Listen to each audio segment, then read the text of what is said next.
నమ్మకంగా ఉంటున్నావా? ఆ ఇంటిలో నీకు యథార్థత ఉందా? ఆ ఇంటిలో నువ్వు సత్యంగా ఉండగలుగుతున్నావా? దేవుడు నీకు ఇచ్చిన ఇంటిలో సత్యం ఉందా? దేవుడు ఎక్కడైతే ఉంటాడో అక్కడ సత్యం ఉంది. సత్యం ఎక్కడైతే ఉందో దేవుడు కూడా అక్కడ ఉన్నాడు. మరి నీ ఇంటిలో నువ్వు ఎలా ఉన్నావు? దేవుడు నీకు ఒక భార్యని ఇచ్చాడు, పిల్లల్ని ఇచ్చాడు, భర్తని ఇచ్చాడు, పిల్లల్ని ఇచ్చాడు. అవునా కదా? సత్యం ఉందా? ఆ ఇంట్లో సత్యం ఉందా? దేవుడు అంటాడు, నా గుడారంలో సత్యం ఉందిరా. హల్లెలూయా, హల్లెలూయా. ఆయన గుడారం అంటేనే సత్యం, ప్రియమైన వాళ్ళ. అందుకని అంటాడు, నీ గుడారంలో నివసించేవాడు ఎవడయ్యా? హృదయపూర్వకముగా నిజము పలుకువాడే. హృదయపూర్వకముగా నిజము పలుకువాడే. కనుక ప్రియమైన వాళ్ళరా, మన వ్యక్తిగత జీవితంలో నిజం ఉండాలి, అబద్ధం ఉండకూడదు. నిజమున్న జీవితమే నువ్వు జీవించగలగాలి.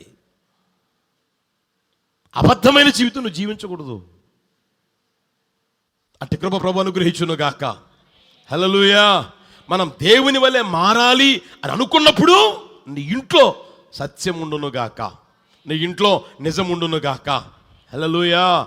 నీ జీవితమే అయినా, నీ ఇల్లు అయినా సరే సత్యం మీద కట్టబడాలి. నీ జీవితం సత్యం మీద కట్టబడాలి. నీ జీవితం అబద్ధం మీద కట్టబడకూడదు. అప్పట్లో యేసన్న గారు అడిగేవాడు, బైబిల్ సెమినార్ జరుగుతుంది కదా, బైబిల్ సెమినార్ జరిగినప్పుడు చూస్తూ ఉంటాడు, ఒక్కొక్కరు చూస్తా, వాళ్ళ అప్లికేషన్ వాళ్ళని చూస్తా అడుగుతూ ఉంటాడు.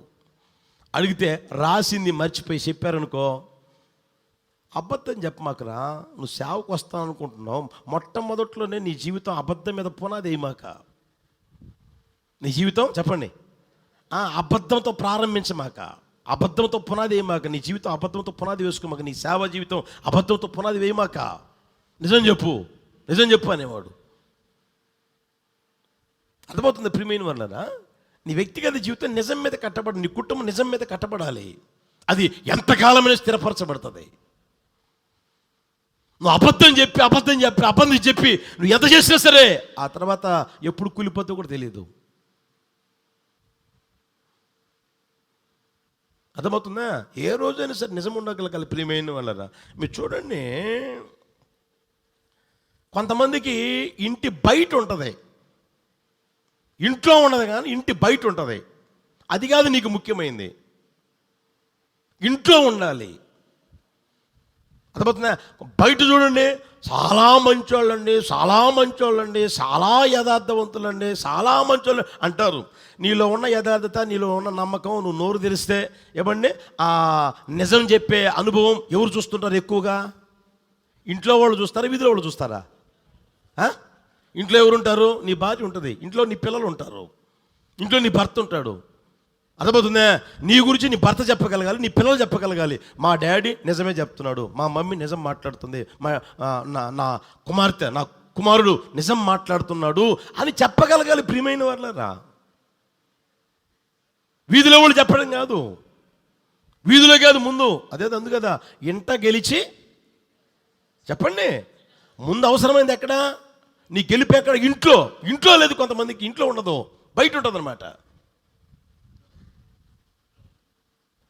అర్థమవుతుందా? అందుకనే మీరు చూడండి, హిజ్కియా రాజ్యాన్ని పరిపాలిస్తున్నప్పుడు యెషయా అనే ప్రవక్తను పంపి దేవుడు చెప్పిన మాట ఏం తెలిసినా, నీ ఇంటిని చక్కదిద్దుకో, నీ ఇంటిని చక్కబెట్టుకో అంటాడు. అంటే ఆయన దేశమంతా బాగు చేశాడు. దేశంలో ఉన్న ఉన్నత స్థలాలను, ఆ తర్వాత విగ్రహారాధనని, ఆ తర్వాత ఏమన్నీ బలిపీఠాలని అన్నిటినీ నాశనం చేశాడు, అన్నిటినీ పగలగొట్టేశాడు, అన్నిటిని నిర్మూలన చేశాడు. దేవుని మందిరాన్ని బాగు చేశాడు, తలుపులు పెట్టించాడు, బలిపీఠం కట్టించాడు, బలు అర్పించేటట్లు చేశాడు, లేవీలను ఏర్పరిచాడు, సేవా క్రమం నియమించాడు. అంత బాగానే చేశాడు. దేశం అంతా బాగుంది, ఇల్లు చూస్తే పాడు దిబ్బగా ఉంది. అందుకని దేవుడు అంటాడు, నీ ఇంటిని చక్కబెట్టుకోరా, ముందు నీ ఇంటిని చక్కబెట్టుకో. నువ్వు చనిపోయే రోజులు ఆసన్నమయ్యాయి, నీ ఇంటిని చక్కబెట్టుకో. హల్లెలూయా. కనుక ప్రియమైన వాళ్ళరా, మనం ఎవరినో బాగు చేద్దాం, ఆ ఇంటిని బాగు చేద్దాం, ఈ ఇంటిని బాగు చేద్దాం, ఆ దేశాన్ని బాగు చేద్దాం, ఈ దేశాన్ని బాగు చేద్దాం, వాళ్ళని బాగు చేద్దాం అని ఎప్పుడు అనుకోమాక. ముందు నువ్వు బాగుపడు చాలు. అర్థమవుతుందా? ముందు నీ జీవితం బాగు చేసుకో, ముందు నీ వ్యక్తిగత జీవితం సరి చేసుకో, ముందు నీ ఇంటిని సరి చేసుకో. నీ ఇంటిని సరి చేసుకోకుండా వేరొక ఇంటితో నీకేం పని? నీ ఇంట్లోనే అబద్ధం పెట్టుకుని పక్కింట్లో సత్యం ఉండాలంటే ఎలా? నీ ఇంట్లో సత్యం ఉంటే పక్కింట్లో కూడా వస్తుంది, నిదానంగా వస్తుంది. హల్లెలూయా, హల్లెలూయా. కనుక ప్రియమైన వాళ్ళరా, మన వ్యక్తిగత జీవితంలో సత్యం ఉండాలి. మన ఇంట్లో సత్యం ఉండును గాక. హల్లెలూయా, హల్లెలూయా. ఈరోజు నువ్వు చూడండి, మీకు అర్థమయ్యేదని చెప్తున్నా. ఆ తల్లులు ఉద్యోగాలు చేసేవాళ్ళు ఉన్నారు, తండ్రులు ఉద్యోగాలు చేసేవాళ్ళు ఉన్నారు, కాదనట్లే. ఒకరి జీతం వాళ్ళకి తెలుసా? భర్తకి జీతం ఎంత వస్తుందో భార్యకి తెలుసా? భార్యకి జీతం ఎంత వస్తుందో భర్తకు తెలుసా? తెలుసునా? ఆ రోజుల్లో అంటే పే స్లిప్ ఇచ్చేవాళ్ళు. పాత రోజుల్లో పే స్లిప్ ఇంత బొడుగునిచ్చి ఇంత కట్ అయింది, పిఎఫ్ ఎంత కట్ అయింది, తర్వాత లోన్ ఎంత కట్ అయింది, తర్వాత దానికి ఎంత కట్ అయింది, దీనికి ఎంత కట్ అయింది, ఇక కింద మాత్రం టోటల్ అమౌంట్ ఇచ్చి ఇదిగో నీ చేతికి ఎంత వచ్చిందని నీ చేతికి ఇచ్చేవాళ్ళు. అది చూస్తే కనపడిపోయేది అంతా. ఇప్పుడు డైరెక్ట్గా బ్యాంక్కి అకౌంట్కి కొడతా ఉంటే నువ్వు ఫోన్పేలు వాడుతూ ఉంటావు, ఏం చేస్తూ ఉంటావు నీకు తెలియాలి. అవును కదా? నీ జీతం భర్తకు తెలుసా? నీ జీతం భార్యకు తెలుసా? నీ జీతం పిల్లలకు తెలుసా? అర్థమవుతుందా? నువ్వేం చేస్తున్నావో నీ భార్యకు తెలుసా? నీ భర్తకు తెలుసా? పిల్లలుగా ఉన్న నీవు ఏం చేస్తున్నావో తల్లిదండ్రులకు తెలుసా? తల్లిదండ్రులు ఏం చేస్తున్నారో అది పిల్లలకు తెలుసా? ఇంట్లో సత్యం ఉందా? ఇంట్లో నిజం ఉందా? ఓసారి ఏం జరిగిందంటే వాళ్ళు భయంకరమైన విగ్రహారాధన కుటుంబం. ఇద్దరు ఉద్యోగస్తులే, ఇద్దరు బాగా సంపాదిస్తారు. ఇంచుమించు చాలా, ఇద్దరు కలిపి ఇంచుమించుగా ఆ రోజుల్లో నాకు 1,50,000 అట్లా వచ్చి జీతం తీసుకొచ్చి ఒక చోట పెడతారంట. ఇద్దరు కలిసి, భార్య భర్త ఇద్దరు సంపాదించి ఒక చోట పెడతారంట. ఆయనకు అవసరమైనప్పుడు ఆయన తీసుకొని వాడుకొని, ఇదిగో దీనికోసం ఇంత ఖర్చు అయింది అని చెప్పేసి అక్కడ రాసి మిగతా ఆడబడేస్తారంట. ఆమెకు అవసరమైనప్పుడు ఆమె కూడా తీసుకొని రాసుకొని ఏమండి ఆమె ఖర్చు పెట్టి మిగిలి అక్కడ పడేస్తారంట.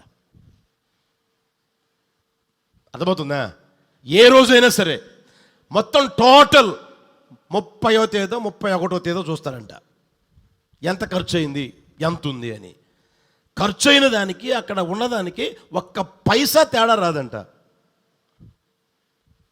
వాళ్ళు ఎవరు? ఇప్పుడు చెప్పండి, నోరు తెరవండి. విగ్రహారాధికులు. ఏమండి? యేసుప్రభువుని నమ్మలేదు, విశ్వసించలేదు. ఏమండి? వాళ్ళలోనే అంత సత్యము, అంత నిజం ఉంటే మరి దేవుని నమ్ముకొని నడిపించబడుతున్న మనలో ఎంత సత్యం ఉండాలి?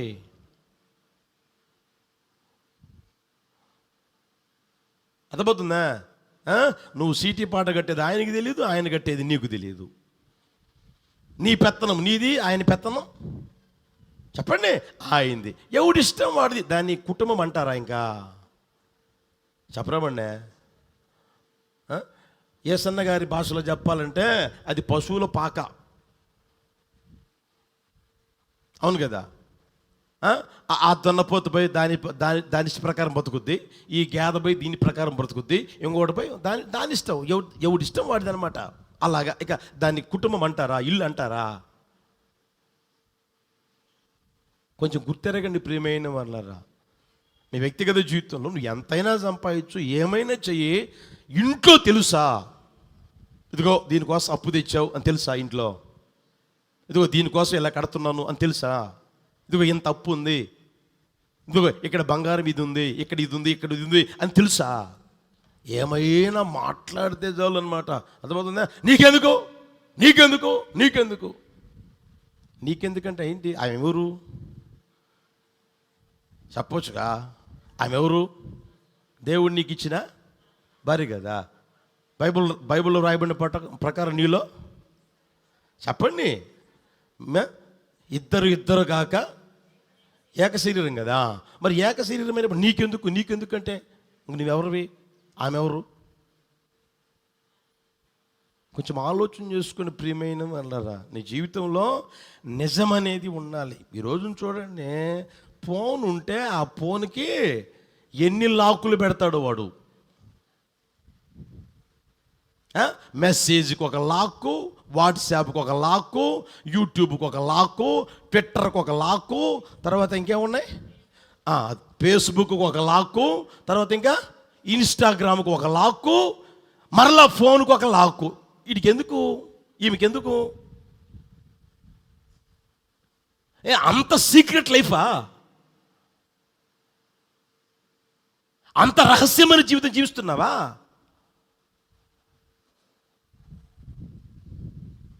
అంత దేవునికి విరోధమైన జీవితం జీవిస్తున్నావా? భార్యే కదా, పిల్లలే కదా, తెలిస్తే ఏంటి?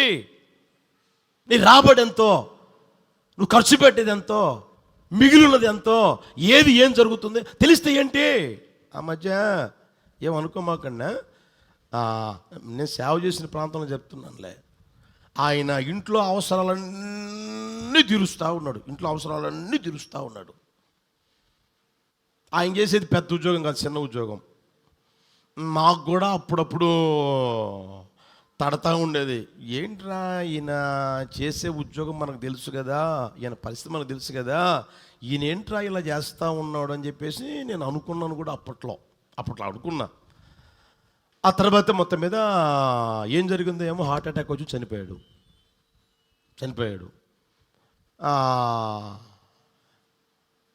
పోయాము, చూసాము, ప్రార్థన చేసాము. ఆ తర్వాత కార్యక్రమం కూడా అయిపోయింది. ఇక ఆ భార్య మిగిలింది, ఆ పిల్లలు మిగిలారు. అర్థమవుతుందా?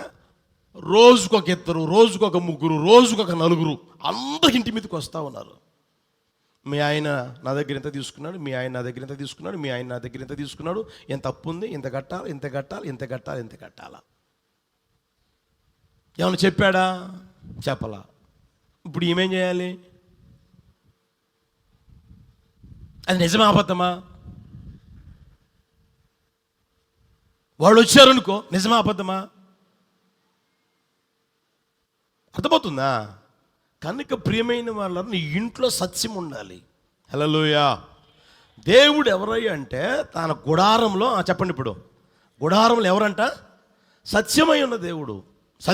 సత్యమై ఉన్న దేవుడు ఆయన గుడారంలో సత్యమై ఉన్న దేవుడు. హల్లెలూయా. కనుక నీ గుడారంలో సత్యం ఉండాలి. అంత సీక్రెట్ లైఫ్ ఎప్పుడు చేయమాకండి, బ్రతుకులు ఎప్పుడు చేయమాకండి. అంత అవసరం ఏమీ లేదు.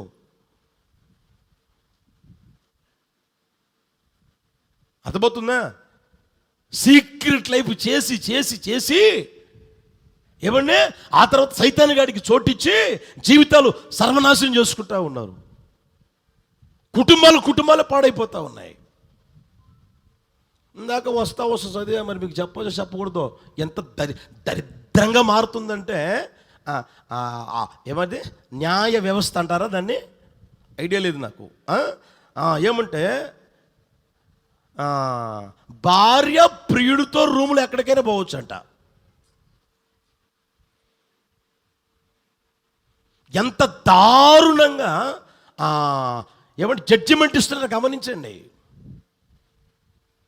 చేసుకున్నాడు కాదు, ప్రియుడు అంట. కోర్టు తీర్పులు ఇస్తున్నాయండి. ఇంత దారుణంగా తయారైపోతుంది వ్యవస్థ.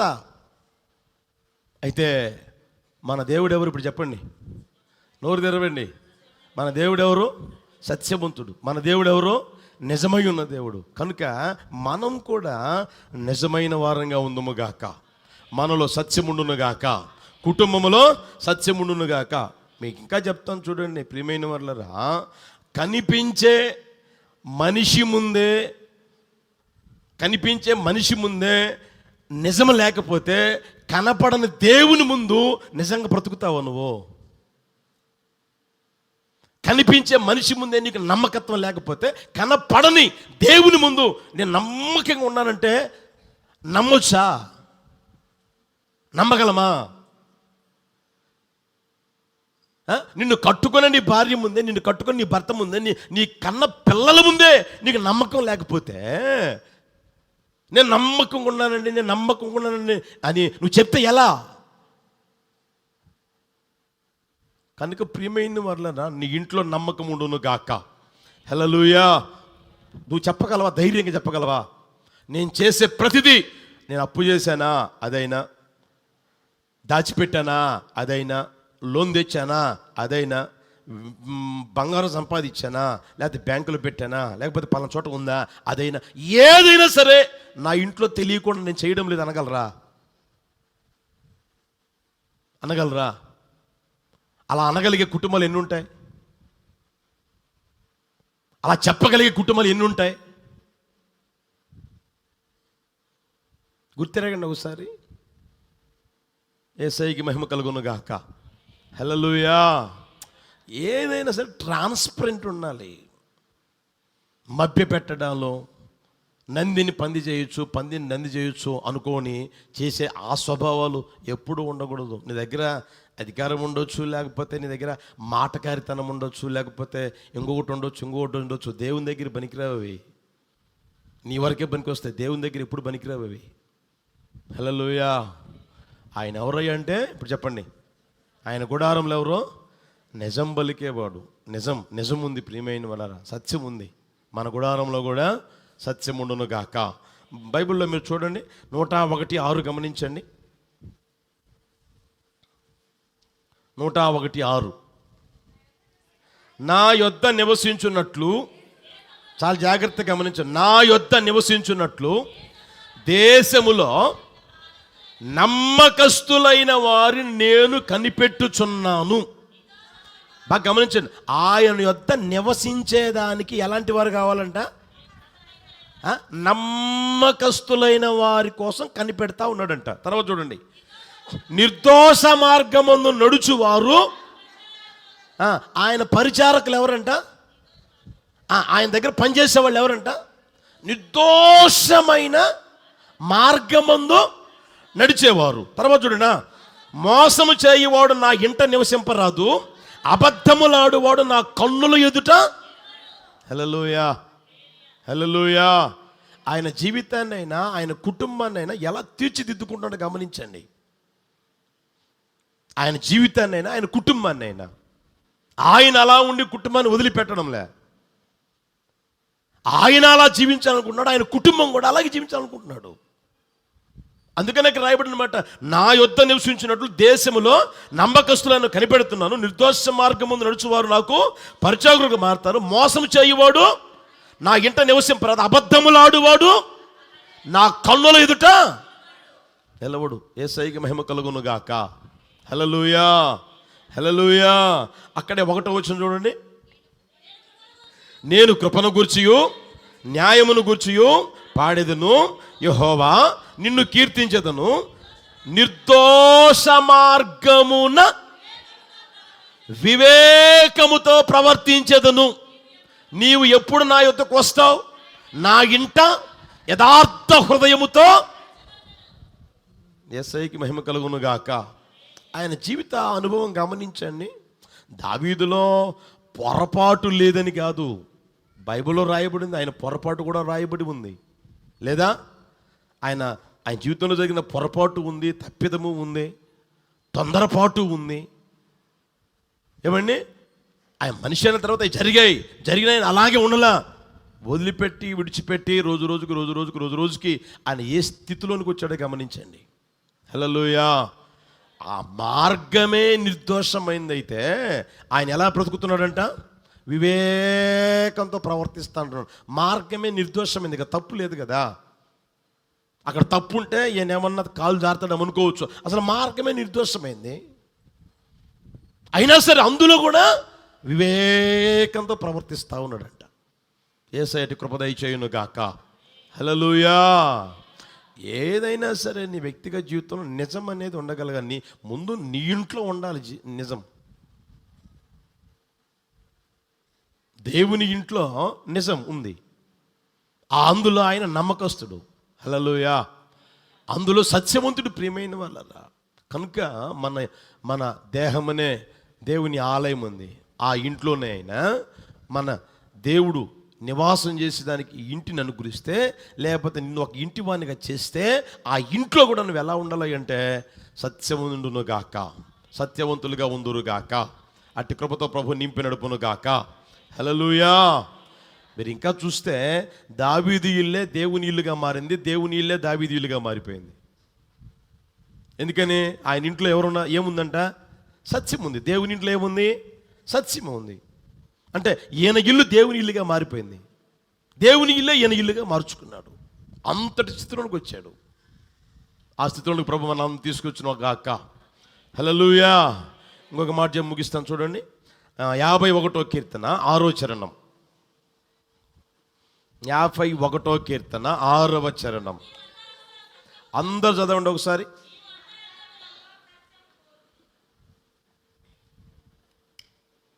నీవు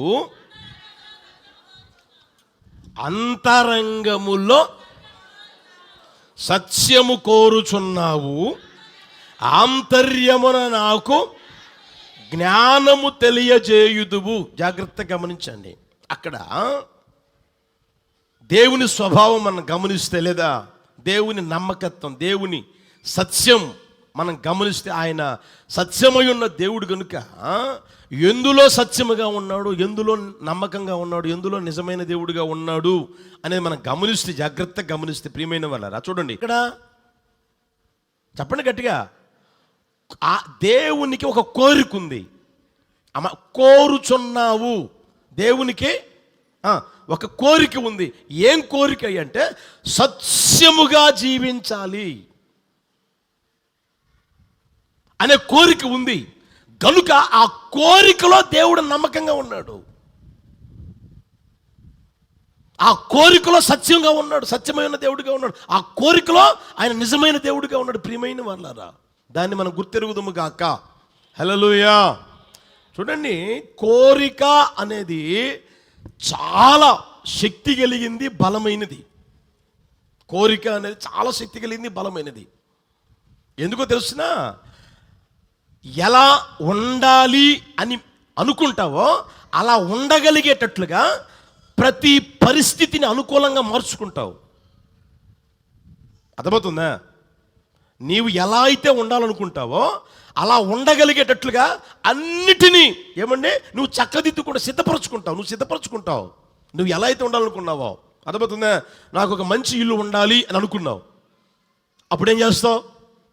ముందు స్థలం చూస్తావు. అర్థమవుతుందా? ఆ తర్వాత మంచి ప్లాన్ వేయించుకుంటావు. మంచి ఇంజనీర్ దగ్గరికి పోయి మంచి ప్లాన్ వేయించుకుంటావు. వేయించుకోవడమే కాకుండా అది ఎంత ఖర్చు అవుతుంది అని అనుకొని ముందుగానే సిద్ధపరచుకుంటావు. ఆ తర్వాత పని ప్రారంభించి ఒక్కొక్కటి నీ మనసులో ఎలా అయితే కోరుకున్నావో అది కార్యరూపం దాల్చేంత వరకు పైసా ఖర్చు పెడతానే ఉంటావు. అర్థమవుతుందా? కోరిక అందుకనే బలమైంది, శక్తి కలిగింది. ప్రియమైనది అన్నారా, అది ఎవరిలో అయినా సరే. ఇప్పుడు లోక సంబంధంగా మనం చూసామనుకోండి, ఏమండి అమ్మాయి అబ్బాయిని కోరుకున్నది, అబ్బాయి అమ్మాయిని కోరుకున్నది అనుకోండి. ఒకవేళ వాళ్ళు అనే మాటలు ఏంటి చెప్పరా? వాళ్ళు అనే మాటలు ఏంటి? నాకు ఆ అబ్బాయే కావాలి అంటే ఇంకొకటి మనిషి కాదా? ఇంకొకటి అవసరం లేదనే. అర్థమైందా? ఆ అబ్బాయి ఏమంటాడు? నాకు నోరు తెరవండి అంటే అర్థం ఏంటి? ఫిక్స్ అయిపోయింది, మనసులో ఫిక్స్ అయిపోయింది, కోరిక ఫిక్స్ అయిపోయింది. ఎప్పుడైతే ఆ కోరిక కలిగి ఉన్నాడో, అర్థమవుతుందా, నాకు అదే కావాలి, ఆడే కావాలి, ఆమె కావాలి అని ఎప్పుడైతే ఫిక్స్ అయిపోయిందో అప్పుడు ఏం చేస్తా తెలిసిన? ఆ కోరికల్లో నమ్మకంగా ఉంటాడు. అదే కావాలి. ఇప్పుడు ఏదైనా వస్తువు ఉంది, ఏదైనా ఇల్లు ఉంది, లేకపోతే ఏదైనా సెల్ ఫోన్ ఉంది. అరే అది వద్దురా బాబు, పైసలు లేవురా అన్నావు అనుకో, లేదు నాకు అదే కావాలి అంటే అర్థం ఏంటి? కోరికలో ఫిక్స్ అయిపోయాడు. దేవుడు కూడా ఒక కోరిక ఉంది. ఏ కోరిక అంటే తెలిసిన? అంతరంగములో చెప్పండి సత్యము కోరుతున్నాడు. ఆయన కోరిక ఏంటంటే సత్యముగా బ్రతకాలి. అందులో దేవుడు నమ్మకంగా ఉన్నాడు. అందుకని ఆయన నమ్మకంగా జీవించాడు. హల్లెలూయా. ఎప్పుడైతే నీ వ్యక్తిగత జీవితంలో కూడా నేను సత్యముగా బ్రతకాలి, సత్యముగా జీవించాలి, నాలో నిజముండాలి అనే కోరిక అనేది ఉంటుందో అప్పుడు దేవుడు ఏం చేస్తాడు, దానికి సహకారిగా ఉండును గాక. హల్లెలూయా. ఆ కోరికని నీవు సిద్ధింపజేసుకొనగలిగేటట్లుగా నీ జీవితంలో నువ్వు సార్థకం చేసుకోగలగాలి. నువ్వు ఫిక్స్ అయిపోవాలి, నేను అబద్ధం ఆడకూడదు. నువ్వు ఫిక్స్ అయిపోవాలి, నేను నిజమే చెప్పాలి, ఎవరితోనైనా సరే ఎక్కడైనా సరే నిజమే మాట్లాడాలి అని నువ్వు ఫిక్స్ అయిపోవాలి. నీకు కోరిక ఉండాలి. అర్థమవుతుందా? ఎప్పుడైతే అది ఉంటుందో అలాగే నడిపించబడతావు. ఎక్కడైనా సరే, ఇద్దరులైనా సరే, ముగ్గురులైనా సరే, నలుగురులైనా సరే, 10 మందిని సరే, 100 మందికి అది 1000 మంది అయినా రాని. హల్లెలూయా, హల్లెలూయా. అర్థమవుతుందా? కనుక నీ వ్యక్తిగత అబద్ధం నేను చెప్పకూడదు అనే కోరిక నీకు ఉండాలి. నేను నిజమే మాట్లాడనే కోరిక నీకు ఉండాలి. అది లేదనుకో, నాలుగుకి నరము ఉండదు, చెప్పండి, ఎముక ఉండదు. నాలుగుకి నరము ఉండదు, ఎముక ఉండదు, దాని ఇష్టం అన్నమాట. లోడలా వాగుతానే ఉంటుంది. అర్థమవుతుందా? లేని పొందంతా వాగుతానే ఉంటుంది, దాని ఇష్టం. అది నిజం పొరపాటును కూడా మాట్లాడదు. నోరు తెరిస్తే అబద్ధాలే. కొంతమంది చూడండి, అబద్ధాలు ఆడితే ఇక సిమెంటు, తర్వాత కంకర, ఇసుక, ఇనుము ఏం అవసరంలే, అంత స్టాండర్డ్ కట్టేస్తారు, బ్రిడ్జి కట్టినట్టే అనమాట. అంత టాలెంట్ ఉంది కొంతమందికి. అబద్ధాన్ని నమ్మించాలని చెప్పి ఎంతగా ప్రయత్నం చేస్తుంటారో, ప్రాకులాడుతూ ఉంటారు ప్రియమైన వాళ్ళారా. అర్థమవుతుందా? అది కాదు నీ కోరిక, దేవుని కోరిక అది కాదు. నీతిగా బ్రతకాలి, హల్లెలూయా, నమ్మకంగా బ్రతకాలి, ఆ తర్వాత సత్యముగా బ్రతకాలి, నాలో నిజం ఉండాలి అనే ఆ కోరిక నీకు ఉండగలగాలి. హల్లెలూయా, హల్లెలూయా. నీ భార్యకు నువ్వు నమ్మకంగా ఉండాలన్న ఆ కోరిక నీకు ఉండాలి. నీ భర్తకు నువ్వు నమ్మకంగా ఉండాలన్న ఆ కోరిక నీకు ఉండాలి. నా దేవునికి నేను నమ్మకంగా ఉండాలన్న ఆ కోరిక నీకుండాలి. అర్థమవుతుందా? ఆ స్థితిలోనికి వస్తే అర్థమవుతుందా? దేవుని వలె మనం మార్చబడదుము గాక. హల్లెలూయా. ఆయన కోరికే నీ కోరికగా మారగలగాలి, ఆయన ఆశ నీ ఆశగా మారగలగాలి, ఆయన దృక్పథం నీ దృక్పథంగా మారగలగాలి. అప్పుడు ఆయన పోలికలోనికి వస్తూ ఉంటాం, ఆయన రూపాన్ని మనం పొందుకుంటూ ఉంటాం. యేసయ్య అట్టి కృప దయచేయును గాక. హల్లెలూయా. సామెతలు 12:22 చూడండి. సామెతలు 12:22. అబద్ధమాడు పెదవులు యెహోవాకు హేయములు, సత్యవర్తనులు ఆయనకు ఇష్టులు. దేవునికి ఇష్టులు ఎవరు? నో తెరవండి. ఎవరు? సత్యం మాట్లాడేవాళ్ళు, నిజం మాట్లాడేవాళ్ళు, నమ్మకంగా ఉన్నవాళ్ళు దేవునికి ఇష్టలంట.